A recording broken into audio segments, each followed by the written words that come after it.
Hey everyone, in today's video, I'm going to show you how to make mini books using Cricut's Print and Cut feature. These mini books showcase all the books I've read in 2024 and I'm putting them inside an ornament.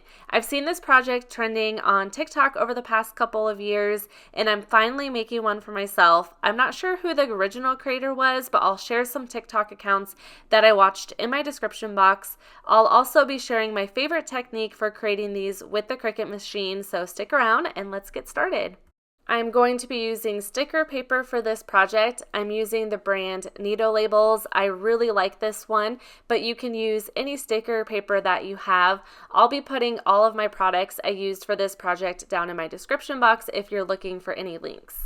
I'm going to print the book cover images on the sticker paper, then the Cricut machine will cut it out for me. If you don't have a Cricut, you can still make this project. I recommend using Canva. You would just have to cut by hand, which would just take a little bit longer. I'm going to add the sticker paper to a craft foam sheet that I found at Michael's. This makes it look a little more realistic, like an actual book. I'm using fillable ornaments. I actually have this from a previous project. I figured this would be so much easier because you can make the book size whatever size you want. Otherwise, you have to make the book fit inside the top of the ornament hole. I also want to mention, I saw somebody on TikTok say that she looked at her friend's Goodreads account and she created ornaments for them as gifts because she could see what they read that year. How cool of a present would that be? Next, I measured the depth of the foam sheet. I'm going to make the spine of the book that size in Cricut Design Space. It looks like the size was 0.062. I love this little cheat sheet that I printed off from online. First, I'm over in my Goodreads account. I would recommend this for getting your photo cover. It just makes it so easy. I opened up to my 2024 books. I'm just going to click on the first one. Then I'm going to right click. I'll go to Save Image As. Then I'll hit Save. I'm going to do that for every single book. Then I'll go over to my Downloads folder. I'm in my Downloads and I made a folder called Goodreads Books 2024. And here's all the images of the books. Now what I'll do is go to upload.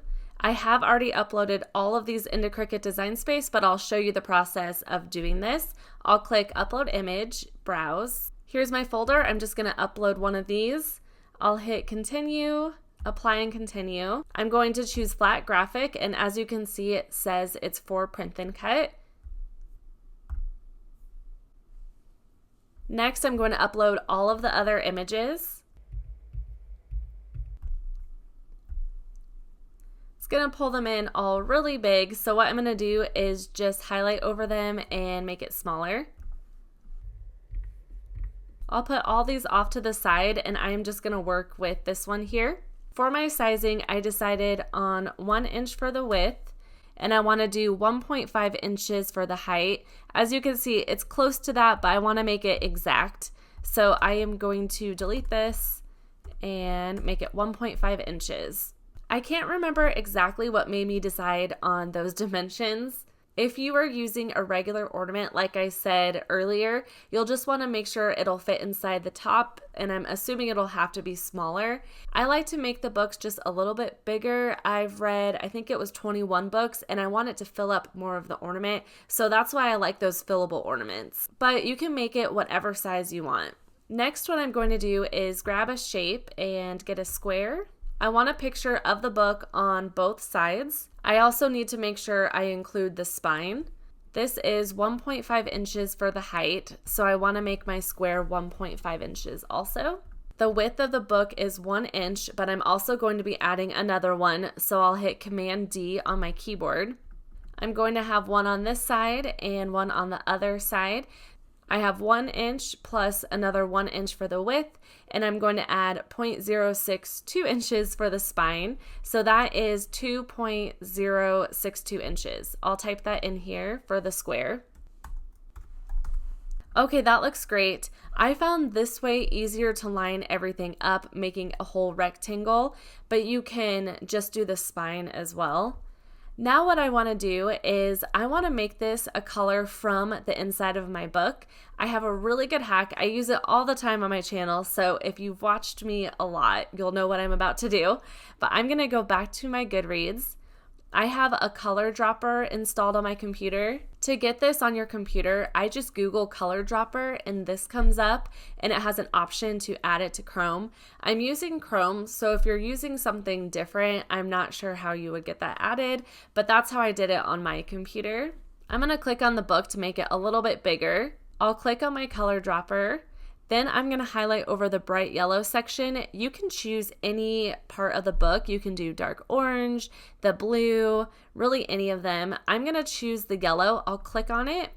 In the top right, you can see it was copied, and it copies that color code. Now in Cricut Design Space, I'll select the square. I'll hit the plus sign. I'll come down here and highlight over the whole thing. Then I'll hit Command V on my keyboard and you can see how it pops up. Now I'm going to bring this up. The problem with this one though, as you can see, it's hard to visualize it, but this is going to be folded over and the spine needs to be on the left side, not the right side. What I'm going to do is hit Shift on my keyboard and start rotating this. I hit Shift because it makes it rotate evenly. And now you can see the spine will be on the correct side. Now I'm going to line this up. One thing with this is you want to make sure your books are inside the rectangle while doing this. But what I'm going to do first is I am going to highlight over the whole thing. I'll come up to Align. You can choose Align to top or Align to bottom. We'll just do Align to bottom. And now to get it evenly on both sides, I am going to highlight over the rectangle and just this left book. As you can see, just those two are selected. This one's not. I'll go up to Align and I'll align left. For this one, I'll highlight over just the rectangle and this right image of the book. I'll go to Align and I'll align right. You can see it is perfectly lined up and you need it to be lined up like that for it to fit on the foam. Now the last thing I need to do is highlight over the whole thing, then I'll come down and hit flatten. This whole thing is going to be printing out on the sticker paper and then I will cut the foam sheets out separately. Let's just do one more so you can get one more example of this. I'll make this 1 inch. That time it automatically went to 1.5 inches. Now I'll go over here, going to grab my dropper, and I think I'm just going to grab the light blue in here. I'll come back. I'm going to duplicate this. I'll just flip this now. I'm going to change it to that blue color that I copied. Now I can just line this up. I'll give you an example of how it doesn't work if it's outside the rectangle. So I'm gonna align left, and then I'm gonna align this right. You can see how it didn't line it up correctly. You have to make sure that they're both inside the rectangle. So I need to align this to the bottom again. Then I will just select this left picture. It looks like this one's selected too, but it's not. In the layers panel, you can see I just have that left one and the rectangle selected. I'll align left, and then I'll just grab this right picture and the rectangle, and I will align right. I'll highlight over the whole thing and flatten. Okay, I have all my books put together. I followed the same process for all of them. So now I can hit the make button. It'll pull it onto 2 different sheets. I'll click continue, send to printer. All you need for this is an inkjet printer, which would be like a regular home printer. I am going to keep the bleed on. That helps remove any white margins, so it just makes sure it's all centered correctly. And I will also turn on my system dialog. I'll hit print. The use system dialog will bring up the print settings, and if it's doing that, that means it's behind it. What I want to do here is click on media and quality, then I will select best, and I can hit print. I'll just put the paper in the printer. You'll want to know which way your printer prints. I have to put the glossy side down. Look how vibrant this looks. I just love it. You can use matte sticker paper, but honestly, I prefer glossy because it just gives it such a neat look. Now I can click done. For my cut setting, I decided to do printable vinyl white gray liner printing. This specific setting makes it a kiss cut. If you want to do a die cut where it cuts all the way through the backing, that might make it a little bit easier to line it up. You can peel the backing back a little bit, but this is just how I did it. I placed the paper on my cutting mat. I like to use the brayer tool to make sure it's pressed down really well and it's not going to shift around. I load it into the Cricut machine. It will first read the registration lines, then it will cut out the images. Once it's done, I remove the paper, then I will follow the exact same process for the second sheet. Another fun idea for this is you can put it in a jar and put it on like a bookshelf if you want to display this year-round instead of just with a Christmas ornament. Now I'm going to cut out my foam sheets. I'll go to Shapes, grab a square. I'm going to make this the size of just one of those book covers because the sticker paper will stick onto it and then fold onto the other side. So I'll make it 1 inch by 1.5 inches. That's all I have to do in Cricut Design Space because now I can click the Make button. I'm going to make 21 of these. I'll hit Continue. I'm going to search for foam. It comes up with craft foam. That's what I'm using, so I'll select that. You can also see that it says load your deep point blade. You will need that for the Cricut to cut through the foam, but you can use this on an Explorer and a Maker. You don't have to have just a Maker for this. I don't know if they make a deep point blade for the Cricut Joy machines. If anybody knows, let us know in the comments. The foam sheet was kind of long, so I cut it so it would fit on my purple strong grip mat. I would recommend the purple mat because it's a little bit thicker material. Then I grab my deep point blade and put that in my Cricut machine.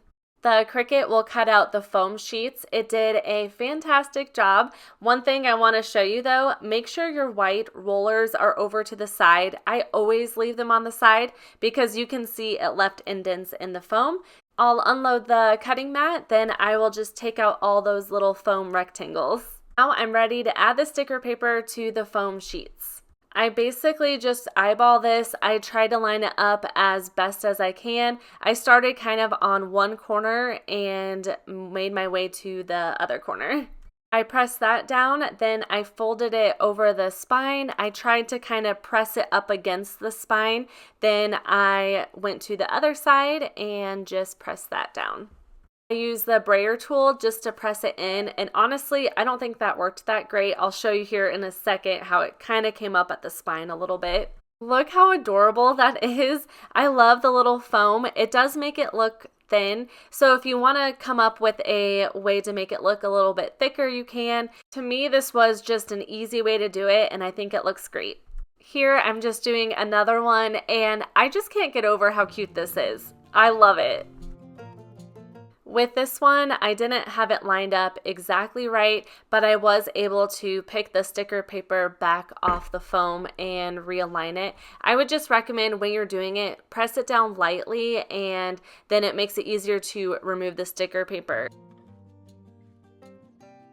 Here's how these turned out. I am just so happy with them. They turned out really, really cute. Next, I just fill these up inside the ornament.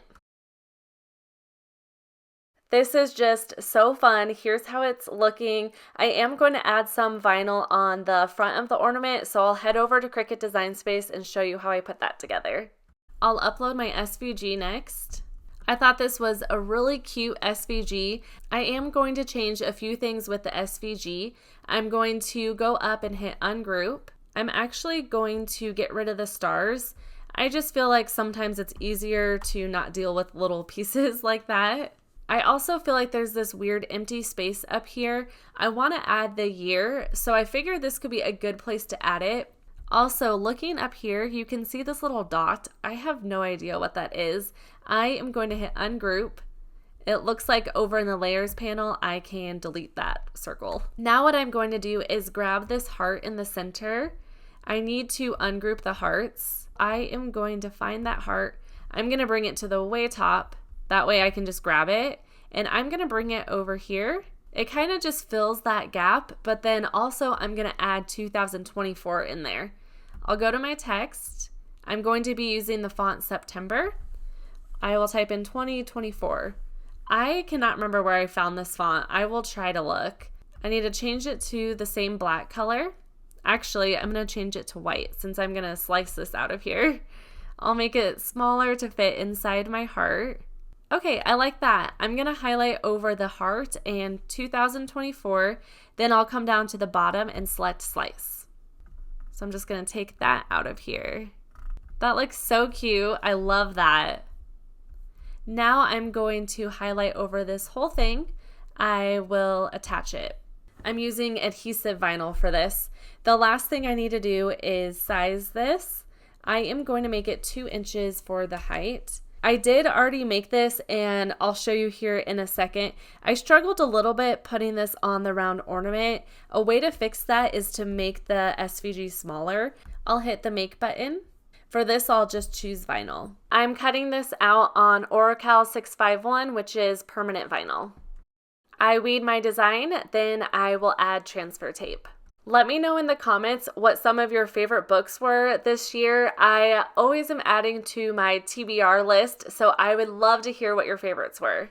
Now I'm ready to add this to the ornament. It can for sure be tricky doing this on a round surface, so I like to cut slits in the transfer tape. That helps the most. It releases that paper so you're able to easily press it down onto the ornament. I did have problems when I got towards the end.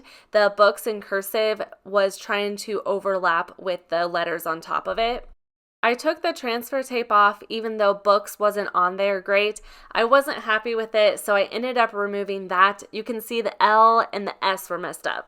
I decided to cut it out again and just press it separately. One thing that would really help with this is just make the SVG a little bit smaller. If you're using the same image, I would do about 1.5 to 1.75 for the height instead of 2 inches. I was taking my final videos and noticed there was a little gap in it and it just needed to be pressed down. I was using the brayer tool, but I would just use your hands, use your fingers, and that should work. Here's a final look at the ornament. This was just such a fun project. I love how it turned out. What do you guys think? Have you made these before or do you plan to? Like I said earlier, leave a comment of the favorite books you've read this year. I would just love to hear. If you have any questions about the tutorial, let me know as well. And I hope you enjoyed this video. I would love it if you subscribed if you are new to my channel.